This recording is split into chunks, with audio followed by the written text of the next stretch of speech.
there, welcome to another episode of Around the Emirates podcast with Sarah. I'm here with the one and only Lars Heesbeen. Welcome to the show. Thank you, happy to be here. Awesome. So Lars, where are you from? Well, I'm originally from the Netherlands. I've been in the UAE for 2.5 years now, but Okay. I was also in the UAE from 2008 to 2010. Okay. And well, you asked where I'm from, passport-wise from the Netherlands, but I've lived in 9 different countries on 3 different continents. Yeah. Okay. Explain. Explain. Well, my dad was working for the Dutch military, and within his career, he had the opportunity to move to different countries and different cities. So when I grew up, I was actually born in Germany, and then we moved to the Netherlands. We moved to Texas after that. We moved to New Mexico.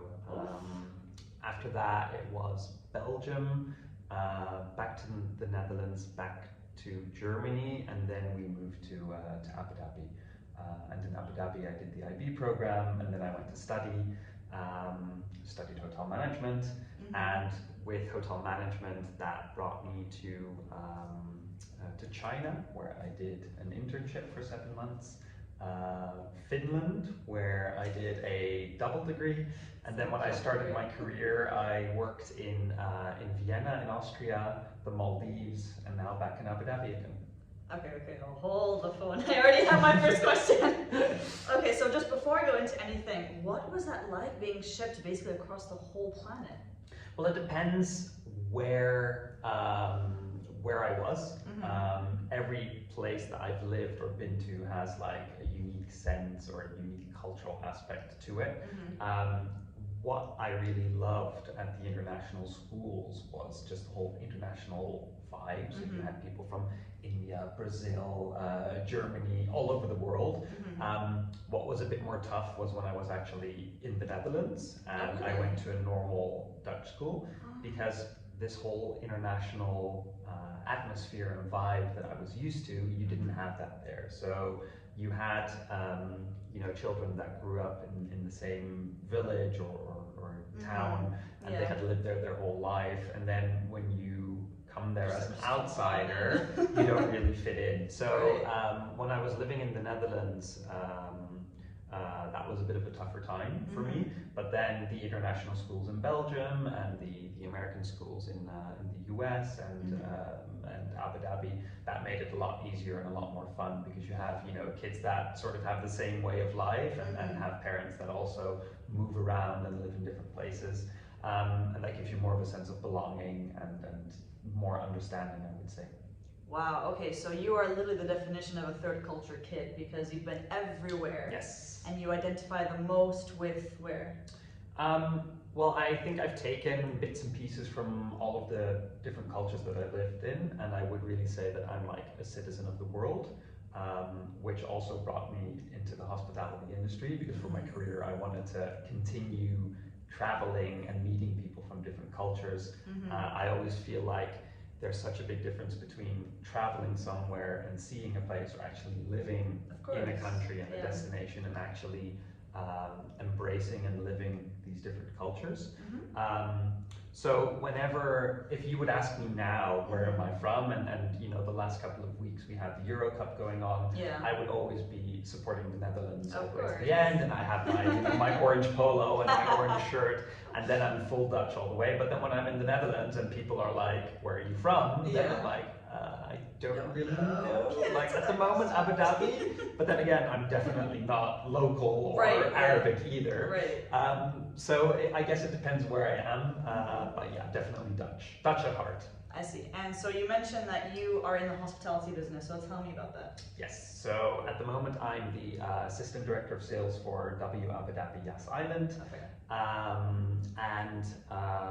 I knew from quite a young age that I wanted to be in the hospitality industry.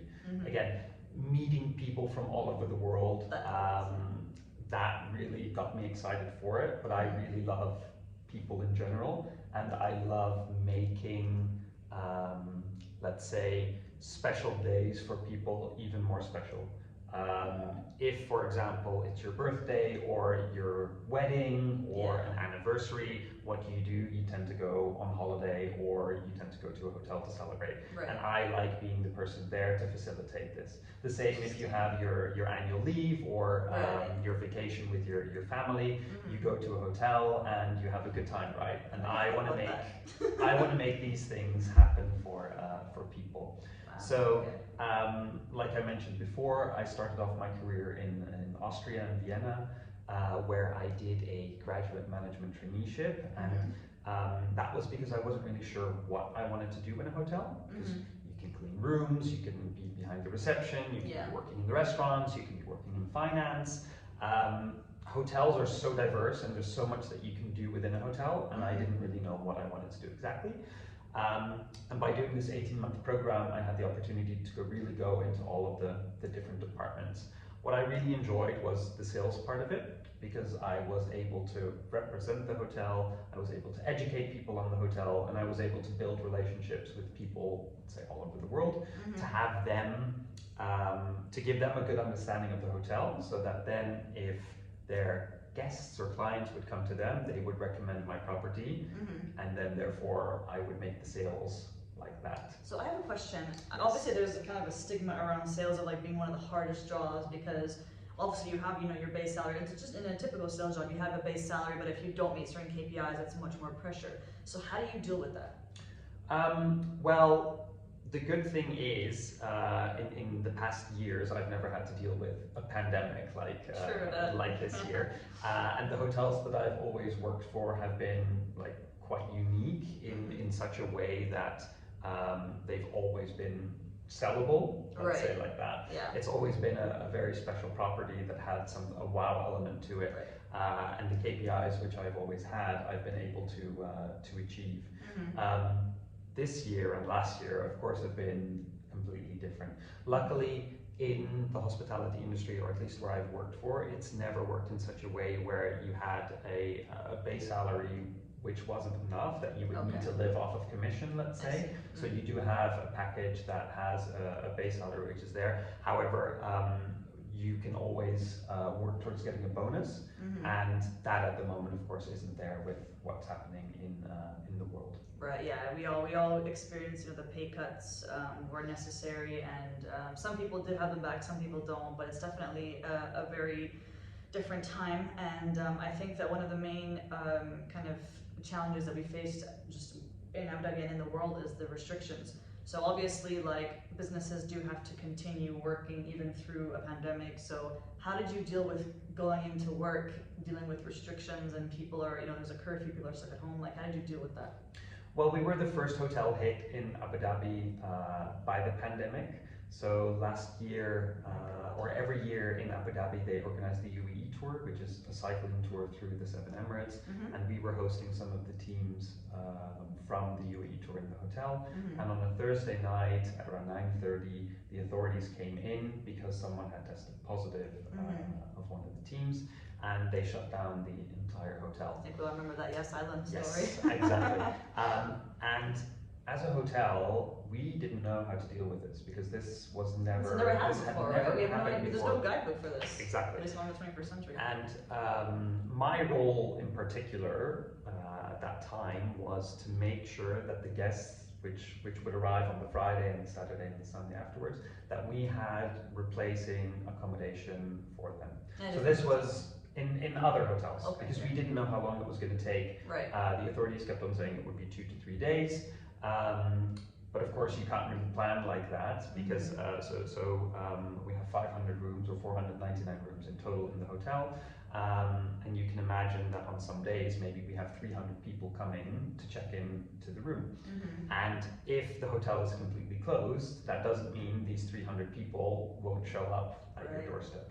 So we had to book the guests into different properties. And of course we had to do it on a, let's say, priority basis, so the ones which would arrive the next day first and the day after that next. But because it was in the news, people were also calling and asking, hey, what's happening in May, and what's going to happen in June, and what will happen even in September. But of course we couldn't focus on that, because we still had an additional 300 people to look after for the upcoming days. So that's how the pandemic started. That's just the beginning. That was the beginning, and of course everything happens for a reason. Right. We didn't know the effect that COVID was going to have. So when we were doing all of these book outs, we were thinking that this was only going to be a short-term thing. But unfortunately, the UAE had then closed its borders internationally, and this meant, of course, that a lot of bookings were cancelled. Right. But also that for us as a hotel, we took the decision that we were going to be closed as well. We thought this was going to be for a full 6-month period, so until the 1st of October. But we were very fortunate as well that the UAE government brought in UFC, so the Ultimate Fight Championship, and we were the host hotel for that.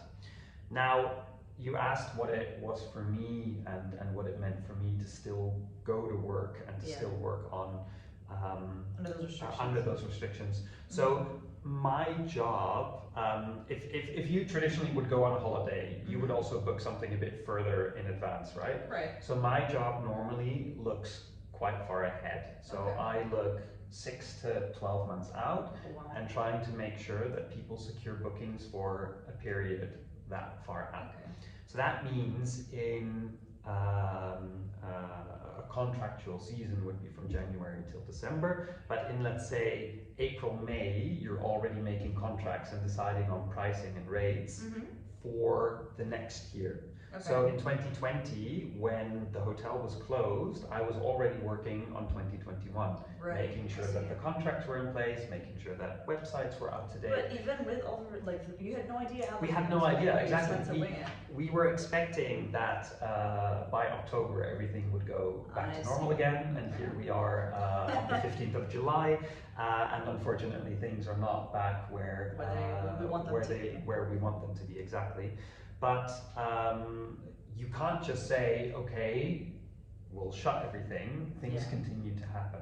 Right. So even if, like I said, we thought it was going to be 1st of October, that still means you have potential bookings from, let's say, February up until September, which either you need to cancel, rebook, or find a different accommodation for. So these were all things that we were luckily, we were able to do them from home. But part of my job as well is to bring people inside of the hotel and to show them around and to let them experience the facilities. Right. And this is something that of course you can't do from home because you physically need to be in the inside of the hotel. Right. So what is one big positive takeaway that you can take from this experience? I think we've become even more flexible than we already were. I feel like in hotels in general, we are super flexible because guests can have the craziest requests. And it's our job to make sure that we can exceed these expectations.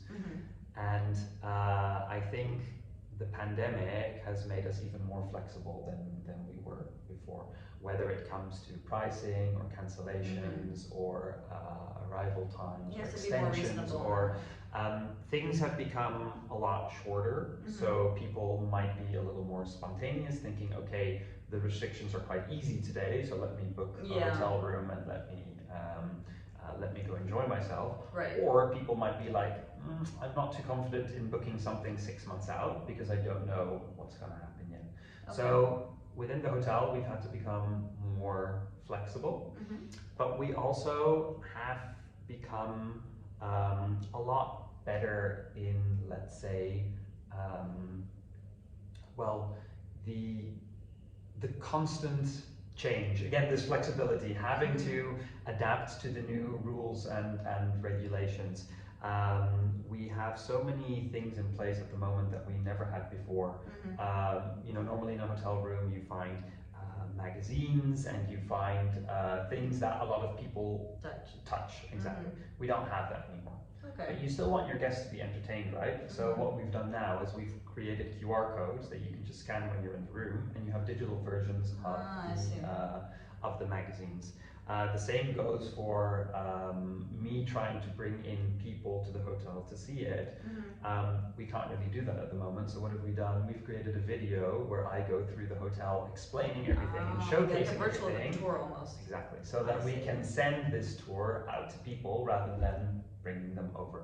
So it's really looking at, okay, what can we do and how can we still work with, let's say, the things that with the rules and regulations at the moment, and what can we do to still make sure that we are running successfully or keeping the business afloat. Okay, well, it's a beautiful answer. I actually didn't know about all the like kind of nitty-gritty details of things you guys changed. That's very interesting. Well, what is one kind of final message or piece of advice you want to give to people? Because obviously there are some industries where you can choose to stay at home. Like I work in PR and I can stay home if I want to for work. Yeah. Whereas, hospitality, like working in, airlines, all these kind of industries, you physically have to be there. So what advice do you give people that still need to go to work every single day, but are dealing with the fact that like they might be scared or they might not necessarily like be in a comfortable position to be in the office, but know that they don't have a choice? Well, I have two sets of advice. One would be for the employees and the talent and the staff within the industry. The companies all have fantastic measures to make sure that you are staying safe. So if you look at Marriott as a global organization, we have something called the Commitment to Clean, and this is a certification where we train the staff and talent on washing their hands, on wearing gloves, wearing masks, and making sure that all of the safety protocols are in place. Now it's up to us to make sure that we actually stick to these precautions. So the hotel, for example, we make sure that we have enough masks, we have PPE available. Yeah. If you look at the check-in desks, at the check-in desk we have these plexiglass frames or windows, I would say. But it is then our job to stay behind these plexiglass frames, and it is our job to make sure that you wear the masks. We're very fortunate that we do weekly COVID tests as well, so we make sure that everyone is safe. We've all been able to get vaccinated, also through our employer. So we're very lucky that the company and the government is taking all of the measures to make sure that everybody is safe. So keep doing what you're doing. Make sure that you yourself can say, I've taken care of all of the protocols, I've stayed safe, and I've done everything in my power to make sure that myself, my colleagues, and my guests are safe. Because everyone plays an important role in this. We're all pieces of a puzzle, and we all need to work together to ensure the safety of everybody. And then in terms of the guest advice, have a little patience with the staff as well. There's a lot that the staff is going through. We're doing our best, and we need to make sure that we follow the rules and regulations set out by the government. And these rules and regulations change in such, so fast that also for us sometimes it's very difficult to keep up. You can imagine if someone tests positive, that means everyone that's been in contact with this person also needs to be taken out of the operation. So where, let's say you have a restaurant and normally the restaurant might have 20 staff members, if one of them were to test positive, then maybe 10 of them have to go out. And this is something that's happening, or that you can see happening in a lot of places where at the moment it's difficult for staff to make sure that everything runs as smoothly as it can, because they might show up to work one day and find out that half of the team is not available. Oh my so God, it's such a nightmare. That definitely is. Oh my God, and that's not something you imagine. can plan towards either. Of course, there's backups, and there's other departments and sister hotels that can always help out, but you never know how this could affect it. So as a hotel guest, try to have some understanding for the staff as well. If the staff ask you to wear a mask, they're not asking you this because they want, well, obviously they do want you to wear a mask. It doesn't benefit them specifically, it's for your own safety. safety. It's for your own safety, but it's also something that the government needs us to impose. Right. And this is something that, if you book a hotel room, it doesn't mean that you can walk around the hotel without wearing your mask or as if it's your home. So please respect the rules and the regulations of the hotel. They're there to keep you safe, they're there to keep the staff safe, and by ensuring that we stick to all these rules and regulations, hopefully then we can all return back to a normal life as quick as possible. That's the government message right there, ladies Exactly. and gentlemen. But no, I think that's a very, very strong message, especially for the guests. It doesn't occur to you as a guest to you want to be polite to the people that are servicing you and helping you out, but it doesn't occur to me that because as a guest you're oh, they're being annoying, but in reality they're actually they have to say that. Yes. So that's actually a really good piece of advice, to just be nice to people that serve you and that are take care of you in hotels. Exactly. But there's also the thing of making reservations for restaurants with the limited capacity at the moment. Cancel it if you can't go. Cancel it if you can't go, because 100%. that just means tables are either empty if you don't show up, and these are things that you don't really